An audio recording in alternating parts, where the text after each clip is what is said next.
All right. So the next one here, Japan and the Philippines sign a new military pact. So on Monday, Japan and the Philippines signed a new defense pact that will allow the two nations to deploy troops to each other's territory, a step being taken as part of the U.S.-led military buildup against China in the region.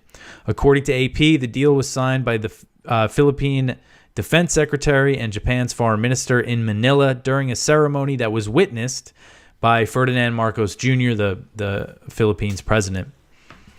The agreement will come into effect once ratified by both nations' respective legislatures. The deal will foster more military exercises between the two countries, including trilateral drills with the U.S.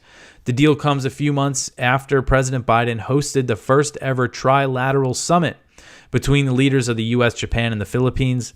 The U.S. has been encouraging its allies in the Asia-Pacific to boost bilateral military ties as part of its strategy against China. Last year, Japan signed a similar deal with Australia, which marked the first agreement of its kind that Tokyo has struck with another nation besides the U.S. in the post-World War II era.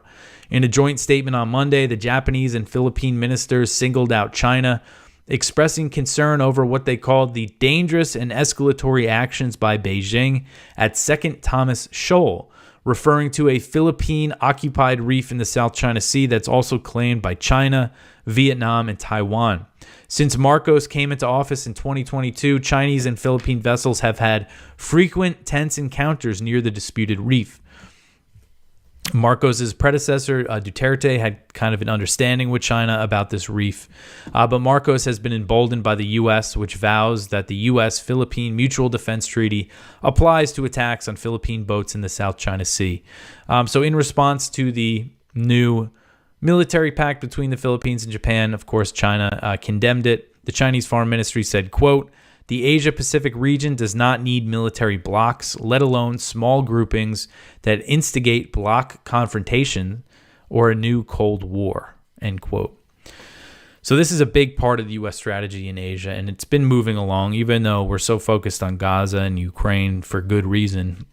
This stuff is moving along. In the past few years, we saw the U.S. announce a lot of things, plan a lot of things, put out strategies when it comes to preparing for war with China in the Asia Pacific, and we're seeing it, kind of come to fruition. We are seeing this alliance building happening, and these new bases and new missiles being deployed, and all this stuff is happening. We can't forget about it.